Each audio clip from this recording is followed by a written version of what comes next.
Good morning or good afternoon whenever you're watching this.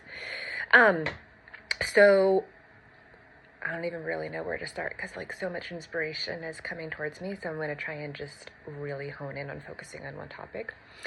The this is the thing about people who are writers. I'm not a writer, but I'm just saying people who are writers, they can get all their ideas down at once and then kind of afterwards sort of put it together in a coherent story or article or whatever. Doing videos like I'm doing, sometimes the stuff just comes out like it would for a writer, just all jumbled, and that's okay. That's my story. That's my my calling is to do videos in this jumbled way. So I'm gonna be doing a video, which I've already kind of started, about how things don't have to be perfect, but when you're inspired, you need to just take the first step. Can't let that inspiration go. Writers talk about it a lot. Like when they get the inspiration, they have to have a piece of paper and write it down. And again, I'll talk about that in another video. I don't want to get off topic, but the reason I bring it up is because I woke up this morning and I have work to do, and I had a plan of getting stuff done before 8 a.m., but I woke up with inspiration. And for months, the inspiration has kept coming and coming, and I've been putting it off, saying I got to get this done with work first, and this done with work first, and then I'll do it.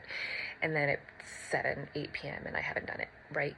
So I need to break that loop, which is something I'll talk about in another video, but I need to break that loop of getting work done first before I do videos, and I need to just do the video first. And the thought is, the reason or the underlying reason why I do that is because there's a thought that let me get this done first and then I'll have the time to do the video, right? And I don't want to lose time at work.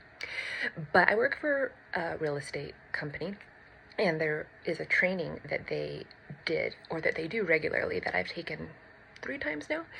And one of the things that they talk about in there is that work expands to fill the time you allow, right? So when I'm always doing work first, it takes longer because I know I have more time, sort of thing, right? Let me simplify it a little more. If I say I have 20 minutes to do something work-wise, it'll take 20 minutes. If I say I have 40 minutes to do something work-wise, it'll take 40 minutes. If I say I have 60 minutes to do something work-wise, it'll take 60 minutes, right? So by doing what's most important first, which is these videos, I don't actually lose any time on work, because now I know that I have less time to do a certain thing, so I'm going to do it in less time, right? So that's why it was important for me to break that cycle of thinking that I'll do it after I'm done with work, because I'll never be done with work because I'm going to allow more and more time. So I got to get the most important thing done first. And like I'll talk about in another video, when you get inspiration, that is God's source, universe, whatever you call it, wanting to express through you. And that is the ultimate meaning of life, right? Is to be totally connected with God and have source connect through you, and be, so you have to listen to that. That's the long and short of it. So that's a whole long intro to something that the video is not even about. But I just wanted to give you the background of why I am doing it without my professional ring light and without any necessarily preparation. I'm just going for it. Okay, so what I wanted to talk about today, after that long introduction of talking about something else, is that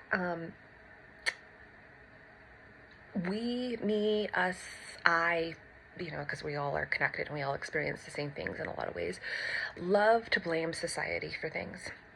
And I'm going to give you a specific example. So today I was thinking about these videos and how I'm called to do these videos, and I was thinking about how when I was younger I was really called to help people, right? Because I had an eating disorder, because I had depression, and I wanted to help people who had the same thing. And psychology, the way the mind worked, philosophy, I have a degree in psychology and philosophy, just totally intrigued me, right?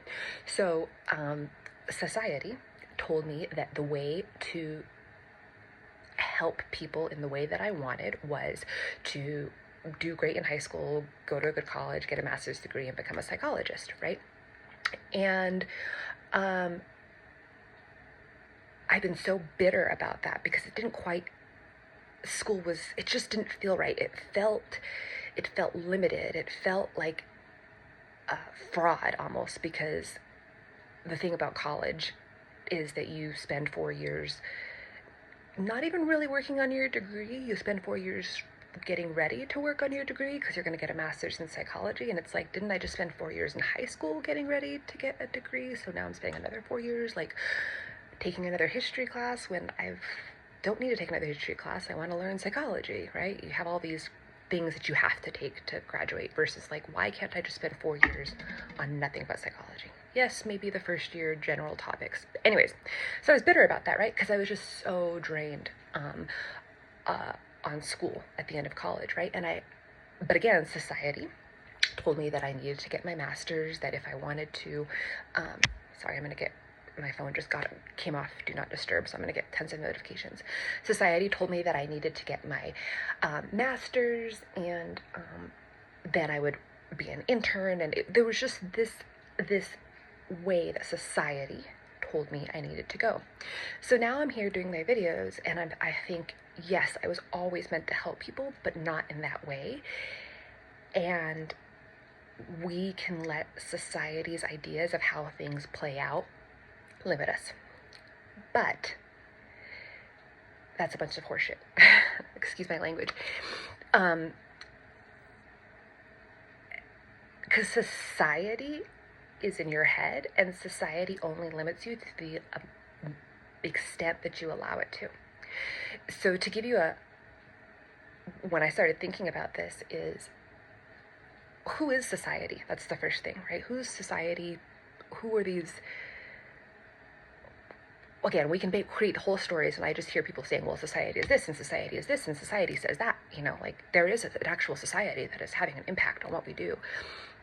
And okay, nothing's black and white, maybe to an extent, but to the extent that we allow it is a little ridiculous, right? Because nobody really cares if I help people by being a psychologist, right, with a master's degree. They don't really care, right?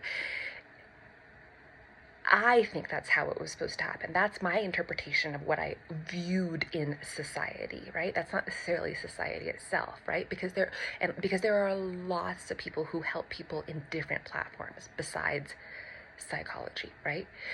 There are lots of people who do absolutely amazing in college and who do help people through psychology, and that's amazing, right? Nobody really cares how you do it, but I liked to blame my thinking, my interpretation of how things went on society having an impact on me. And I want you to think about areas in your life where you think, I can't do that because of society or the way the world is, or something similar to that train of thought. And it reminds me of, I used to go to the Center for Spiritual Living, and I still listen to some of their sermons. I listen to Christian sermons. I listen to, not as often, but listen to Catholic sermons. I listen to it all because it's all talking about the same thing, just in different languages that people can understand. But anyways, when I was going to the Center for Spiritual Living, one of the reverends there said something that really resonated with me, because part of the reason why I left Christianity and Catholicism, not left, but wasn't so hardcore about it, was because I found that people were blaming behaviors on the devil and Satan, right, and not taking personal accountability. So anyways, I went to the spiritual Center for Spiritual Living, and they talk a lot about the ego, right? So it talks about like the ego, your subconscious. It tells you X, Y, and Z, and you got to overcome the ego and retrain your thoughts to something higher. And the Reverend, I don't know how it came up, but he said, a lot of people say, or one of the criticisms is, we at the Center for Spiritual Living have basically replaced the devil with the ego, right? It's still the same entity, but now we're just calling it something different, right? Something, we're making it a little more internal versus external by calling it the ego, but it's still the same concept, right? And so the reason why I bring this up is because I think we do that same thing with society, right? We have crossed out the ego and we've crossed out the devil and we've put it on this blanket of society that doesn't really exist, because again, you can find examples of people who succeed in ways that are not the way society thinks they should succeed. And again, who is society, right? I was going to say something else about this and now I can't remember. But anyways, so I guess the point of this is that for me anyway, in what areas of my life do I have this fictional, made up idea of society that's preventing me or preventing me from doing what I feel called to do, or that's feeding into my self-doubt?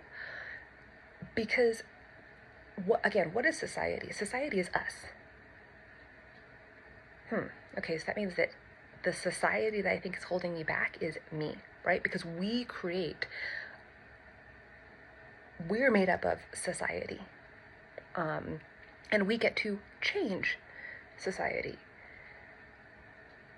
And when you watch more of my videos, anything that's showing up in your physical world or your external world, whether it be people, whether it be situations, whether it be society, is a reflection of what's going on in your inner world, right? So again, what scapegoats, whether you call them society, whether you call them the devil, whether you call them, well, I guess I wouldn't say the devil because that might be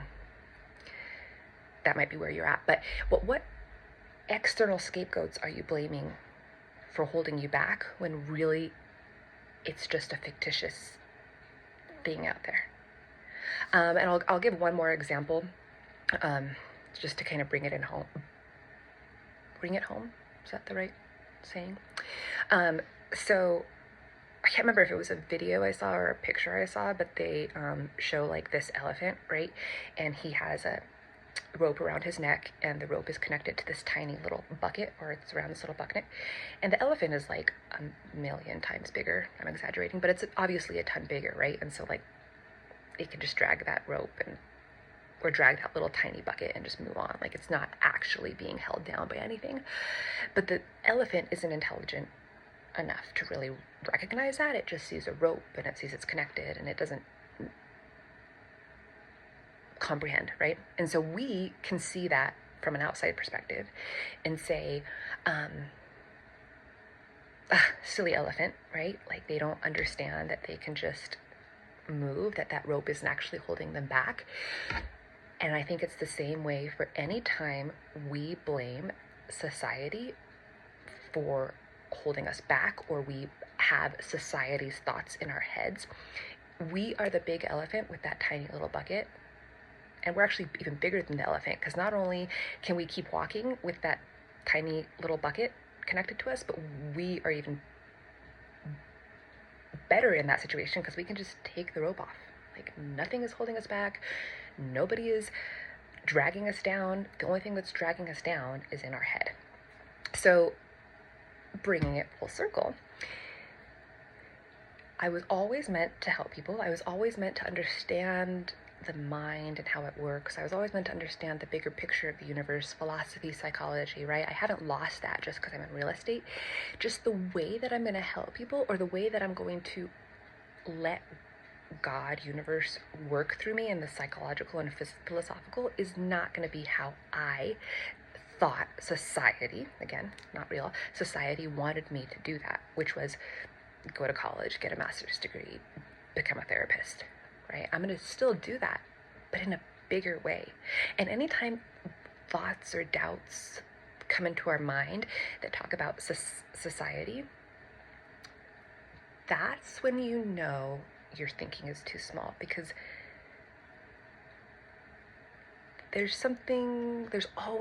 things are never limited, right? The way that you can help people is